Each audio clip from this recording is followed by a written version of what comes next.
saison des couleurs est officiellement lancée. Et quoi de mieux pour célébrer l'automne que la Fête des montagnes qui est de retour à Sainte-Brigitte-de-Laval à l'espace festif pour une deuxième année consécutive.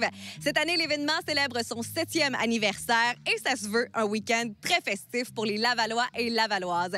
Sur place, qui attend les gens, entre autres, spectacles de percussion, spectacles de musique et surtout un potluck des cultures. Question d'inviter tout le monde à partager la culture ici à Sainte-Brigitte-de-Laval. J'aurai d'ailleurs le bonheur de m'entretenir avec Isabelle Henry, qui est coordonnatrice aux événements et à la vie communautaire ici, dans la ville de Sainte-Brigitte-de-Laval.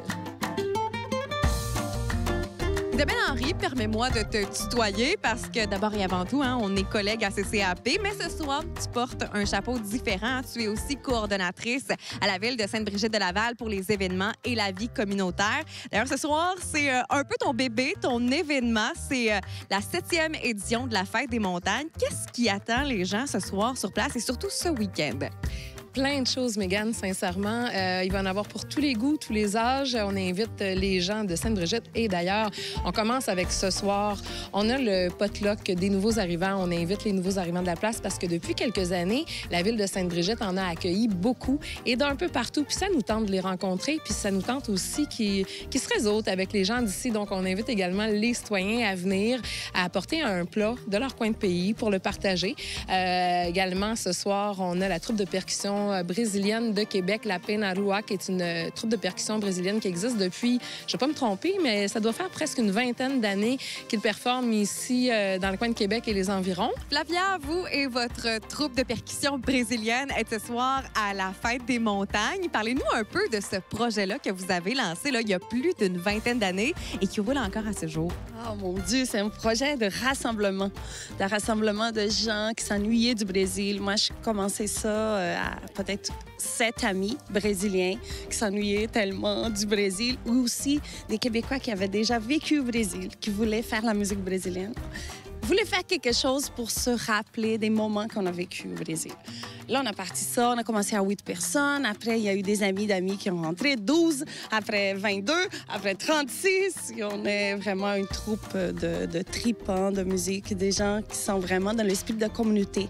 C'est une famille, Penarou, on est plus de une quarantaine de gens qui ont déjà fait partie, qui viennent, qui s'en vont, qui reviennent. C'est ça, la famille. Ce soir, vous aurez la chance de performer pour les Lavallois et Lavalloises. Qu'est-ce que vous avez préparé comme style de spectacle pour eux?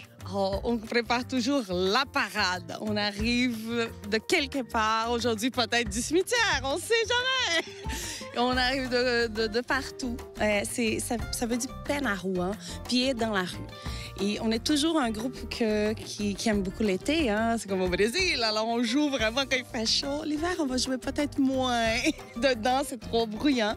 On est vraiment une troupe qui part. Aujourd'hui, je pensais, on va faire une surprise. On va arriver de quelque part et on va jouer avec les gens qui sont là. Justement, c'est important pour vous d'inclure le public dans vos spectacles. Et de quelle façon est-ce que ce soir, vous allez inviter les gens à participer? Les gens participent, c'est la fête brésilienne ici. Ils vont chanter, ils vont danser, ils vont aussi aujourd'hui parader avec nous. C'est une surprise, ils savent pas.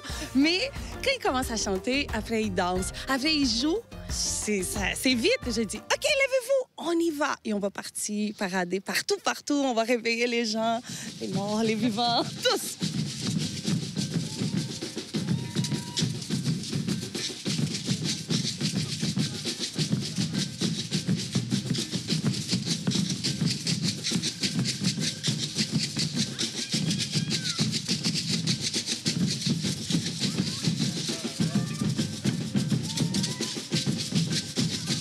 On a également du tatouage au henné, si ça tente à des gens de se faire tatouer. Ça, c'est vraiment le fun. Ils vont être là demain aussi. Il y a les jeunes aussi de la Maison des jeunes, qui est un organisme de Sainte-Brigitte qui est en collaboration avec la ville, qui est là ce soir pour servir des s'mores aux jeunes. Et le clou de la soirée également, là, c'est à 20h avec le groupe de ska swing de Robert Creek Saloon. Ça, je vous jure, ça va danser, ça va être le fun, là, ça va être vraiment agréable. Ça, c'est juste ce soir. Robert Creek Saloon, c'est un band qui est quand même en formation depuis comme une vingtaine d'années. On a comme 1h30 de show. On essaie de séparer ça un petit peu. Donc, on plug nos chansons au début. Donc, un premier set, c'est plus nos chansons. Ensuite, on essaie comme rendre hommage un peu comme à la musique d'ici et d'ailleurs.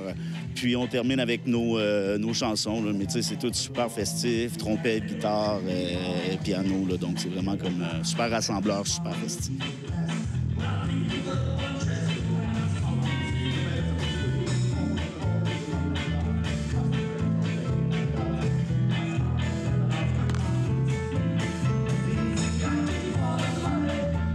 Ce qui est le fun, c'est que la Fête des montagnes, c'est un événement complètement gratuit, hein, qui est chapeauté par la Ville de Sainte-Brigitte-de-Laval. À quel point est-ce que c'est important pour vous d'offrir ce genre de rassemblement aux citoyens? C'est hyper important parce qu'on vit dans une petite ville qui a un peu plus de 8000 habitants. Ça se passe bien. C'est une ville qui a pris beaucoup d'essor dans les dernières années. Si on remonte à il y a 20 ans, il y avait 2000 habitants à Sainte-Brigitte, ce qui veut dire que ça a plus que doublé.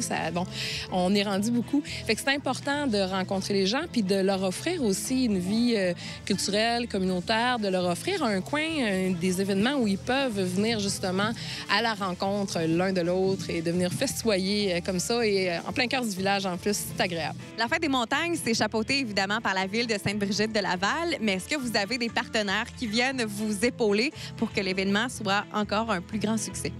Absolument. Bien sûr, la Ville fait partie donc des principaux organisateurs, mais il y a également les organismes de Sainte-Brigitte que, si tu me permets, je nommerais. Il y a, entre autres, la Maison des Jeunes, comme je vous disais, qui est là ce soir. Il y a également la communauté chrétienne de Sainte-Brigitte-de-Laval qui tient actuellement une exposition qui met en valeur le 400e anniversaire de Monseigneur François de Laval. Une exposition qui se poursuit jusqu'au 1er octobre. Ils sont installés dans l'église pendant tout le week-end. Il y a également le nouveau balado de la Société d'histoire qui est également disponible avec la Société d'histoire de Sainte-Brigitte-de-Laval. Et bien entendu, Diffusion culturelle qui est là, qui chapeaute avec nous l'événement pendant tout le week-end, qui va être notre soutien aussi technique, éclairage, sonorisation. Dans le fond, un soutien complet là, pendant tout l'événement. Merci énormément, Isabelle, pour ton temps. Ça m'a fait plaisir, Mégane, et j'aimerais dire un merci spécial également aux gens de la MRC et l'entente régionale culturelle, là, dans le fond, sans qui tout ça n'aurait pas pu être possible également. Ça fait 3 ans que vous collaborez avec la Fête des montagnes, dont 2 années qui se déroulent à l'espace festif. Est-ce que vous avez vu que, de la part des citoyens, il y a un engouement de venir profiter de ce bel espace-là qui leur est offert finalement? Oui, exactement. Puis c'est drôle que tu parles de ça parce que cette année, oui, on a notre programmation estivale, on a notre festival maintenant, on a eu la première édition du festival à 2 têtes cette année qui est extraordinaire. On a un paquet de partenariats. Puis ce qu'on a fait aussi, on a offert aux gens cette technique-là, cette scène-là. Donc, on a organisé 2 événements avec des privés, ce qui a amené beaucoup de gens qui ne connaissaient pas l'endroit. Donc, ça, c'est un gros avantage. Donc là, à Sainte-Brigitte, de plus en plus, les gens connaissent l'endroit puis sont charmés là, la première fois qu'ils viennent avec le petit feu, les spectacles et tout. On invite donc les Lavallois et les Lavalloises à venir profiter de leur espace festif. Et pour tous les détails de la programmation annuelle, ça se passe directement sur votre site Internet ou encore sur votre page Facebook. Exact, sur dcsbdl.ca ou sur la page Facebook de Diffusion culturelle ou sur Instagram, un peu partout sur le web. Fantastique. Merci beaucoup, Mathieu. Puis on vous souhaite une super belle soirée à la Fête des montagnes.